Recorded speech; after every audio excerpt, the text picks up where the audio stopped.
Look at this data. ये government of India के 2019 से लेकर 2023 तक के imports as percentage of GDP को दिखाता है। यहाँ ये जो येलो पार्ट है वो बताता है कि 2023 में हम लगभग 24% यानी $677 बिलियन इंपोर्ट्स पर खर्च कर रहे थे। बट द क्वेश्चन इज कि इतने पैसे हम खर्च किस चीज पर कर रहे हैं। Let's see this. अगर इंपोर्ट्स के डिस्ट्रीब्यूशन को कैटेगरी वाइज क्लब कर दें तो एक चीज बहुत क्लियरली निकल कर आती है कि majority part is from one sector, that is energy. Look around yourself. छोटी से छोटी चीज जैसे फैन, टीवी, रिमोट, माइक्रोवेव या फिर cars, aeroplanes, industries, agriculture etcetera, सब कुछ एनर्जी पर ही डिपेंडेंट है। सेक्टर वाइज एनर्जी की डिपेंडेंसी को देखें तो इंडस्ट्रियल सेक्टर हेवीली कोल और पेट्रोलियम पर, रेजिडेंशियल जैसे कि घर वगैरह क्रूड ऑयल और हाइड्रो पर, एग्रीकल्चर मेजरली हाइड्रो इलेक्ट्रिसिटी पर रिलाय करते हैं। इसमें पेट्रोलियम प्रोडक्ट्स, क्रूड ऑयल और कोल मेजर पार्ट फॉर्म करते हैं इंपोर्ट्स का। Actually the truth is energy sector is the backbone of any major economy in the world. Ministry of power की report के अकॉर्डिंग 2022 में भारत का हर व्यक्ति लगभग 1255 किलोवाट आवर्स एनर्जी कंज्यूम करता है, जो ग्लोबल एवरेज से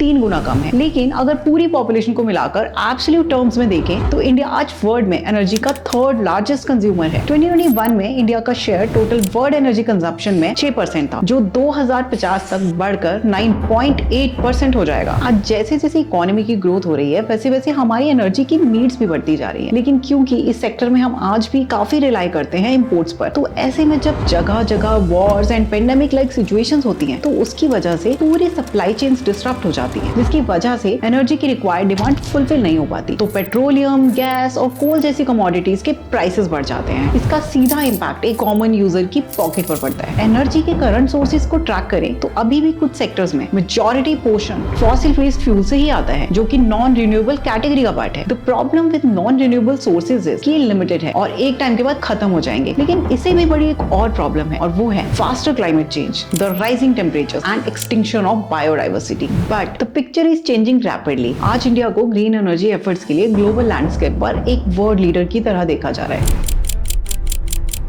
According to international renewable energy agency, world की ग्रीन एनर्जी कैपेसिटी जनरेशन में आज भारत 4th नंबर पर पहुंच चुका है, जिसमें सबसे बड़ा कंट्रीब्यूशन सोलर एनर्जी से आ रहा है। सोलर पावर की रेस में इंडिया 5th रैंक पर पहुंच चुका है, जो कि 2010 में टॉप 10 की लिस्ट में भी नहीं था। According to ministry of new and renewable energy, as of सितंबर 2024 इंडिया की रिन्यूएबल एनर्जी कैपेसिटी 200 गीगावाट थी, जिसमें से 92 गीगावाट का कंट्रीब्यूशन सिर्फ सोलर से, यानी अ सिग्निफिकेंट 45% कंट्रीब्यूशन। इंडिया की सोलर की स्टडी को अच्छे से समझने के लिए हमने इसे 4 सेगमेंट्स में डिवाइड किया है। How India solar journey got started and the history associated with it. What are the main components like plans and policies which drove India's solar growth. How much India has achieved against the solar mission targets and what is the future and what are the challenges in the journey. Energy sector की बात करें तो कोल 1700 से ही India में energy का एक important source बन गया था, चाहे वो स्टीम लोकोमोटिव्स हो या इंडस्ट्रीज। वर्ल्ड वॉर को फ्यूल करने के लिए ब्रिटिशर्स ने कोल माइनिंग को और इंक्रीज किया। ड्यूरिंग इंडस्ट्रियल रेवोल्यूशन कोल का यूजेज और भी बढ़ गया, इसलिए इसे ब्लैक डायमंड भी कहा जाने लगा। इसके बाद चीजें पेट्रोलियम पर शिफ्ट हुई और साथ में हाइड्रो प्रोजेक्ट्स भी बनाए गए, जो कि अराउंड 15 to 20% एनर्जी कैपेसिटी को कंट्रीब्यूट करते थे। बट इंडिया की रिन्यूएबल एनर्जी की जर्नी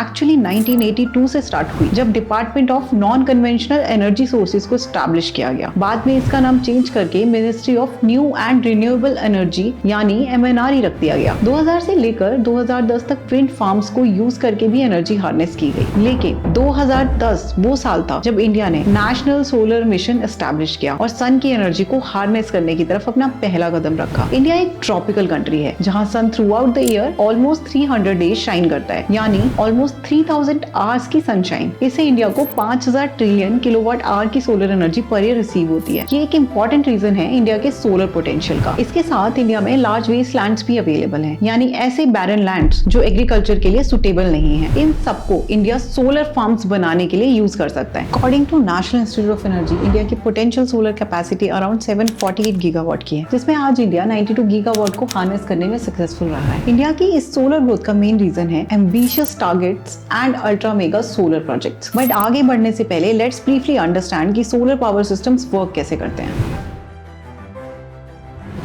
सोलर पावर सिस्टम एक ऐसा सेटअप है जिसमें सनलाइट को ट्रैप करके फाइनल इलेक्ट्रिसिटी में कन्वर्ट किया जाता है। इसका मेन कंपोनेंट है पीवी सेल यानी photovoltaic cell. PV cell typically silicon से बनता है जो कि एक सेमीकंडक्टर है। मल्टीपल पीवी सेल्स को मिलाकर सोलर पैनल्स बनाए जाते हैं। सनलाइट में बहुत सारे टाइनी पैकेट्स ऑफ एनर्जी होते हैं जिनको फोटॉन्स बोलते हैं। जब सनलाइट पीवी सेल को हिट करती है तो फोटॉन्स के बम्बार्डमेंट से इलेक्ट्रॉन्स का फ्लो इनिशिएट होता है, जिससे फाइनली एक करंट जनरेट होता है जिसको हम डीसी बोलते हैं। लेकिन क्योंकि मेजरली जो एनर्जी हम डे टू डे में यूज करते हैं वो एसी होता है, डीसी को एसी में कन्वर्ट करने के लिए इन्वर्टर्स का यूज किया जाता है। सोलर पावर सिस्टम्स भी मेनली दो तरह के होते हैं, on grid end of grid system. On grid systems local electricity grid से कनेक्टेड होते हैं। The catch here is that PV modules और इन्वर्टर्स का यूज करके जो पावर क्रिएट होती है उसे नेट मीटरिंग के थ्रू लोकल इलेक्ट्रिसिटी ग्रिड और हाउस दोनों से कनेक्ट किया जाता है। But what does the net metering system do? Net metering system total generated power को मेजर करता है। लेट्स से अगर आपके सिस्टम से सरप्लस पावर जनरेट होता है तो एक्स्ट्रा पावर लोकल ग्रिड में ट्रांसफर हो जाती है और उसके अगेंस्ट ग्रिड सप्लायर से आपको मॉनेटरी बेनिफिट मिलता है। दूसरी तरफ अगर आपके सोलर पावर सिस्टम्स का आउटपुट आपकी डिमांड से कम है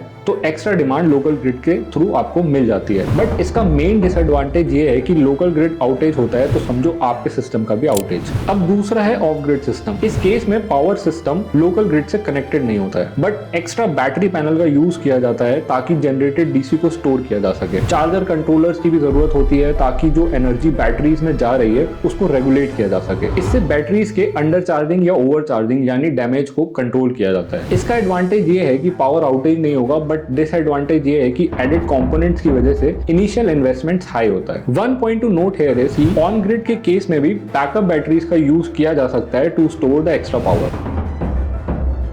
इंडिया में सोलर पार्क्स बनाने का mission ministry of new and renewable energy ने 2014 में स्टार्ट किया। Solar parks are like gigantic fields of land जहां पर सोलर पैनल्स को एक के बाद एक स्टैक करके एरेस की फॉर्म में इंस्टॉल किया जाता है। इन सोलर पैनल से एनर्जी प्रोड्यूस करके एक ट्रांसमिशन लाइन के थ्रू एक सेंट्रल ग्रिड तक पहुंचाई जाती है। MNRE के इनिशियल प्लान के अकॉर्डिंग 5 साल में 25 सोलर पार्क्स और अल्ट्रा मेगा सोलर प्रोजेक्ट्स बनाकर 20,000 मेगावाट सोलर पावर प्रोड्यूस करने का प्लान था, जिसको 2017 में रिवाइज करके 40,000 मेगावाट कर दिया और इसकी डेडलाइन को 2026 तक बढ़ा दिया। इन अल्ट्रा मेगा सोलर पार्क्स को सेंटर, स्टेट गवर्नमेंट, CPSUs और प्राइवेट एंटरप्रेन्योर्स के कोलैबोरेशन के साथ बनाया जा रहा है। एज ऑफ 2023 इस मिशन के अंडर लगभग 9 solar parks fully and 8 partially complete हो चुके हैं, जिनकी कंबाइंड कैपेसिटी 10,117 मेगावाट की है। And the interesting point is दुनिया के 5 सबसे बड़े सोलर पार्क्स में से 2 इंडिया के हैं। भादला सोलर पार्क जिसकी कैपेसिटी 2.25 गीगावाट की है, वो राजस्थान में 14,000 एकड़ के एरिया में फैला हुआ है और ये 2017 में बनकर पूरा हो गया था। दूसरा है पवागाड़ा सोलर पार्क जो कि कर्नाटक के तुमकुरू डिस्ट्रिक्ट में 13,000 एकड़ की लैंड पर फैला हुआ है। ये 2019 में कंप्लीट हो गया था। इसकी टोटल कैपेसिटी 2 गीगावाट की है। सितंबर 2023 में स्टेट गवर्नमेंट ने इसकी कैपेसिटी को 3 गीगावाट से बढ़ाकर 5 गीगावाट करने का प्लान किया है। And this is not all. आज गुजरात के कच्छ डिस्ट्रिक्ट में एक बड़ा वेस्टलैंड डिस्कवर किया गया है जहां पर वर्ल्ड का largest hybrid renewable energy park बनाने का प्लान किया जा रहा है, जिसकी कैपेसिटी 30 गीगावाट तक होगी। टेक्निकली छोटे और मॉड्यूलर सोलर पार्क्स भी बनाए जा सकते हैं, but the advantage of creating huge solar parks is कि इससे ट्रांसमिशन लॉसेस और ओवरऑल साइट का डेवलपमेंट की कॉस्ट काफी कम हो जाती है। जहां एक तरफ बड़े बड़े सेंट्रलाइज सोलर पार्क्स बनाए जा रहे हैं, वहीं दूसरी तरफ पैरेलली डिसेंट्रलाइज ऑन ग्रिड और ऑफ ग्रिड स्ट्रेटजीज पर भी सेंटर एंड स्टेट गवर्नमेंट्स काम कर रहे हैं। इस स्कीम के अंडर 2014 से ही सोलर रूफटॉप इंस्टॉलेशंस पर काम चल रहे हैं, जिसका मेन पर्पस है रेजिडेंशियल, कॉमर्शियल और इंडस्ट्रियल कॉम्प्लेक्सेस के रूफटॉप्स पर सोलर पैनलिंग करके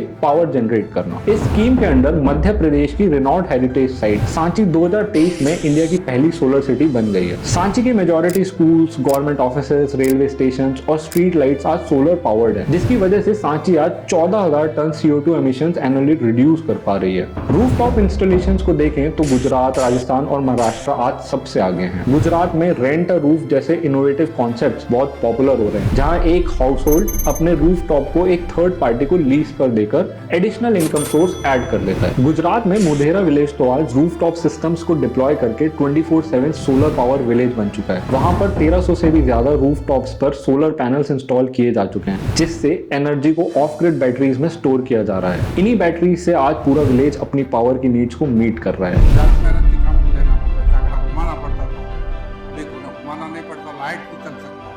इन सिस्टम्स का यूज करके आज कोच्चि वर्ल्ड का सबसे पहला फुली सोलर पावर्ड एयरपोर्ट बन चुका है। According to ministry of new and renewable energy, सितंबर 2024 तक इंडिया ने 92 गीगावाट अचीव कर लिया है, जिसमें 72 गीगावाट ग्राउंड माउंटेड प्रोजेक्ट्स का है, 14.5 gigawatt grid connected solar rooftop systems का है, 3.78 गीगावाट ऑफ ग्रिड और 2.63 गीगावाट हाइब्रिड प्रोजेक्ट्स का। अगर ईयर वाइज देखें तो 2010 में ये नंबर 2.8 गीगावाट था। स्टेट्स की बात करें तो Rajasthan is leading this chart, जो 24 गीगावाट सोलर एनर्जी कंट्रीब्यूट करता है, फॉलोड बाय गुजरात जिसकी कैपेसिटी 15 गीगावाट की है। States like Tamil Nadu, Karnataka and Maharashtra भी सोलर कैपेसिटी की रेस में टॉप 5 में आते हैं। Now the question is how we have achieved all of this? The answer lies in the policies. चलो let's take a look. Rooftop systems को प्रमोट करने के लिए आज गवर्नमेंट 40% तक सब्सिडी प्रोवाइड करती है। RTS इंस्टॉलेशन के लिए दो तरीके होते हैं, या तो डायरेक्ट गवर्नमेंट साइट पर जाकर अप्लाई किया जा सकता है या फिर डिस्कॉम्स यानी डिस्ट्रीब्यूटर्स के थ्रू। गवर्नमेंट ने इस स्कीम को प्रमोट करने के लिए 2017 से ही एग्जिस्टिंग डिस्कॉम्स को भी इंसेंटिव्स प्रोवाइड करना शुरू कर दिया ताकि वो इन स्कीम्स को ज्यादा से ज्यादा लोगों तक पहुंचाएं। एग्रीकल्चर सेक्टर में सोलर एनर्जी के कॉन्ट्रीब्यूशन को बढ़ाने के लिए गवर्नमेंट पीएम कुसुम स्कीम के अंडर आज सोलर पंप्स पर सब्सिडी प्रोवाइड करती है। 2015 में गवर्नमेंट ने स्किल डेवलपमेंट प्रोग्राम जैसे सूर्य मित्र योजना भी लॉन्च किया, जिसके अंडर 5 लाख लोगों को 2022 तक सोलर टेक्निक्स में ट्रेनिंग प्रोवाइड की गई। 2019 में PSUs के लिए डोमेस्टिक कंटेंट रिक्वायरमेंट मैंडेट लाया गया ताकि domestically manufactured PV cells and modules का यूज इंक्रीज किया जा सके। ये तो बात हुई डोमेस्टिक पॉलिसीज की। इंटरनेशनल अरीना में भी इंडिया प्रोएक्टिवली काफी काम कर रहा है। 2015 में इटली में हुए COP21 समिट में फ्रांस के साथ मिलकर एक इंटर गवर्नमेंटल सोलर अलायंस यानी ISA को स्टैब्लिश किया। इस अलायंस का मेन ऑब्जेक्टिव है 2030 तक $1 ट्रिलियन का इन्वेस्टमेंट गैदर करना, जिससे ग्लोबल सोलर इंफ्रास्ट्रक्चर बनाया जा सके, which will be beneficial for all the countries part of this alliance. आज 100 से भी ज्यादा देश इस अलायंस का पार्ट हैं एंड इंटरेस्टिंगली इसका हेडक्वार्टर भारत में ही है। 2021 में COP26 समिट में one sun one world one grid initiative launch किया गया, जिसका पर्पस है ग्लोबल इंटरकनेक्टेड ग्रिड बनाना, जिससे रिन्यूएबल एनर्जी का एक्सचेंज इजीली किया जा सके। रिसेंटली नवंबर 2024 में ऑस्ट्रेलिया और इंडिया के बीच रिन्यूएबल एनर्जी पार्टनरशिप हुई है, जिसमें सोलर मैन्युफैक्चरिंग और बैटरी प्रोडक्शन को स्ट्रेंथन करने का प्लान है। जापान के साथ मिलकर भी इंडिया सोलर रिसर्च और उसके डेवलपमेंट पर काम कर रहा है। जापानीज कंपनीज जैसे सुमितोमो ने इंडिया के रिन्यूएबल एनर्जी प्रोजेक्ट्स में $710 मिलियन का इन्वेस्टमेंट किया है। सोलर फ्लिक्स इंडिया ने जापान की कानेमासा के साथ मिलकर सोलर मॉड्यूल मैन्युफैक्चरिंग का पैक्ट साइन किया है।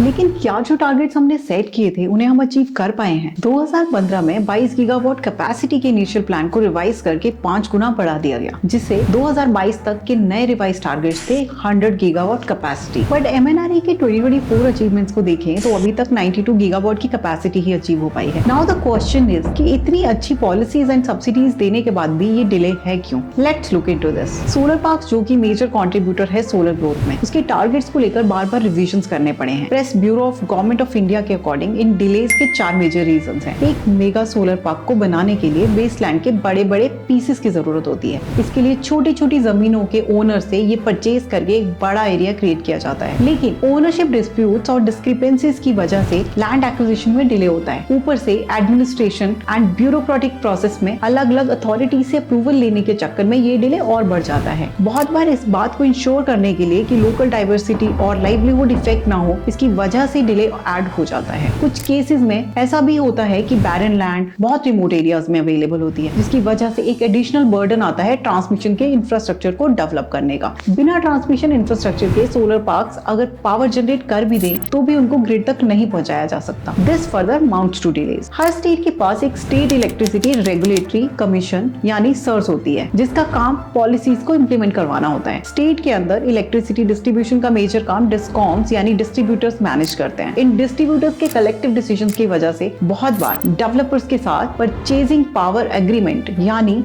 PPAs साइन करने में डिले होता है, क्योंकि डिस्कॉम्स PPAs के टैरिफ्स के अप्रूवल में बहुत टाइम लगाते हैं। मल्टीपल रिपोर्ट्स ये भी कहती हैं कि डिस्कॉम्स को रेवेन्यू लॉसेस का डर है सोलर एनर्जी के आने से, इसलिए भी वो सही से कोऑपरेट नहीं करते हैं। रूफटॉप सिस्टम्स को लगाने में भी डिस्कॉम्स ही मेजर रोल प्ले करते हैं। डिस्कॉम्स का काम होता है लोगों को नई स्कीम्स के बारे में अवेयर करना, इंस्टॉलेशन प्रोसेस में हेल्प करना, नेट मीटरिंग सिस्टम लगाना और अडॉप्शन इंक्रीज करना। इसी वजह से आरटीएस सिस्टम भी एक्सपेक्टेड स्पीड से स्केल नहीं कर पा रहा है। ग्रोइंग ग्रीन एनर्जी रेस में स्किल्ड वर्कर्स की सप्लाई और डिमांड के बीच का गैप भी एक और मेजर चैलेंज है। टीम लीज सर्विसेज के अकॉर्डिंग रिन्यूएबल इंडस्ट्री में 1.2 मिलियन का स्किल गैप है और डिमांड 26% बढ़ने की एक्सपेक्टेशन है, जिससे 2027 तक 1.7 मिलियन स्किल्ड वर्कर्स की जरूरत होगी। एमएनआरई ने 2015 में सूर्य मित्रा प्रोग्राम जैसे इनिशिएटिव्स लॉन्च तो किए हैं, लेकिन एज पर इंडस्ट्री लीडर्स ये काफी नहीं है। गवर्नमेंट का काम है अच्छी पॉलिसीज ड्राफ्ट करना, उसके बाद मेजर रोल एडमिनिस्ट्रेटर्स का होता है अपने अपने ज्यूरिसडिक्शन में उन पॉलिसीज को ग्रास रूट लेवल पर इंप्लीमेंट करने का। बट यहाँ क्लियरली ग्राउंड लेवल पर they have not perform their job as per the expectation. India के सोलर मिशन को लेकर 2030 तक काफी एम्बिशियस गोल्स हैं, जिसमें टोटल 500 गीगावाट की रिन्यूएबल एनर्जी अचीव करने का टारगेट है, जिसमें सिर्फ सोलर का इंडिविजुअल टारगेट बहुत ज्यादा है। बट इन टारगेट्स को अचीव करने के लिए कुछ और एडिशनल चैलेंज भी इंडिया को ओवरकम करने पड़ेंगे, जैसे इंपोर्ट डिपेंडेंसी। 2023 से 24 में इंडिया ने $7 बिलियन के सोलर इक्विपमेंट्स इंपोर्ट किए हैं, जिसमें से 70% चाइना से आए हैं। ये $7 billion imports mainly solar module, solar cells, wafers, ingots और पॉलीसिलिकॉन जैसे कंपोनेंट्स के लिए हैं। वेफर्स, इनगॉट्स और पॉलीसिलिकॉन का यूज सोलर सेल्स और मॉड्यूल्स बनाने के लिए यूज होता है। चाइना सोलर सेक्टर का सबसे बड़ा प्लेयर है। चाइना की लार्ज स्केल मैन्युफैक्चरिंग और चीपर सोलर इक्विपमेंट्स इंडिया के मैन्युफैक्चरिंग के लिए एक टफ कंपटीशन क्रिएट करते हैं। इन चैलेंजेस को ओवरकम करने के लिए 2021 में गवर्नमेंट ने PLI स्कीम भी लॉन्च की, जिसमें 24,000 करोड़ एलोकेट किए गए ताकि डोमेस्टिक मैन्युफैक्चरिंग को बूस्ट किया जा सके। इसके मेन ऑब्जेक्टिव्स थे high efficiency solar PV modules की मैन्युफैक्चरिंग कैपेसिटी बिल्ड करना, कटिंग एज टेक्नोलॉजी को इंडिया में लाना, इंटीग्रेटेड प्लांट्स का सेटअप करना for better quality control and competitiveness, local material sourcing के लिए इकोसिस्टम डेवलप करना, एम्प्लॉयमेंट जनरेशन और टेक्नोलॉजिकल सेल्फ सफिशिएंसी को प्रमोट करना। इसके अलावा गवर्नमेंट ने डोमेस्टिक कंटेंट रिक्वायरमेंट और कस्टम ड्यूटीज इंक्रीज जैसे स्टेप्स भी लिए ताकि डोमेस्टिक मैन्युफैक्चरिंग को प्रमोट किया जा सके। लेकिन इन स्कीम्स की सक्सेस मिक्स्ड रही है। मल्टीपल रिपोर्ट्स के according domestic manufacturers majorly imported solar cells को असेंबल कर रहे हैं, जबकि वेफर्स, इनगॉट्स और पॉलीसिलिकॉन जैसे रॉ मटेरियल्स के लिए अभी भी इंपोर्ट्स पर काफी रिलायंस है। इन प्रॉब्लम्स को भी मिटिगेट करने के लिए वारी एनर्जीज जैसी कंपनीज, जो कि इंडिया की largest solar PV module manufacturing facility में से एक है, काफी काम कर रही है। ये मॉड्यूल्स, इन्वर्टर्स और EPC सॉल्यूशंस प्रोवाइड करते हैं। अदानी सोलर भी वेफर्स, इनगॉट्स और पॉलीसिलिकॉन जैसे रॉ पार्ट्स की मैन्युफैक्चरिंग पर एक्सटेंसिवली काम कर रहा है। बट यहाँ एक और बात समझने वाली है कि सोलर एनर्जी की रेस एक ग्लोबल रेस है, जहां और भी कंट्रीज जैसे चाइना एंड US भी अपने मार्केट शेयर को बढ़ाना चाहते हैं। तो ऐसे कम्पिटिटिव एनवायरनमेंट में जियोपॉलिटिक्स भी बहुत बड़ा रोल प्ले करती है। सभी कंट्रीज ग्लोबल प्रोजेक्ट्स के ऑक्शन में पार्ट लेती हैं, जिसकी वजह से कंपनीज एंड इवन कंट्रीज कभी कभी एक दूसरे को डाउन प्ले करने के लिए अलग अलग स्टेप्स भी लेती हैं। इस सारे एनालिसिस के बाद ये बात तो समझ में आ रही है कि इंडिया की सोलर रेस काफी एम्बिशियस है और अभी तक डिसेंट परफॉर्म कर रही है, जिसकी वजह से इंडिया को ग्लोबल स्केल पर रिकॉग्निशन भी मिल रहा है। बट क्योंकि ये एक लंबी जर्नी है, इंडिया के ग्रीन मिशन 2030 तक के टारगेट्स पूरे होंगे या नहीं, वो इस बात पर रिलाई करते हैं कि हम कितने अच्छे से पॉलिसी इंप्लीमेंटेशन एंड एग्जीक्यूशन कर पाएंगे। But as citizens of country हम ये कर सकते हैं कि सही लोगों तक ये पॉलिसी सही से पहुंचाई जाए, ताकि उसके फायदे और चैलेंजेस के बारे में ज्यादा से ज्यादा लोगों को पता चल पाए। अगर आपको लगता है कि इस इंफॉर्मेशन से किसी को हेल्प मिल सकती है तो डू शेयर विद देम। और अगर आपका कोई फीडबैक या कोई क्वेश्चन है तो कमेंट बॉक्स में जरूर लिखना। We hope you like the video. If yes, please support us in growing our channel by clicking the subscribe button.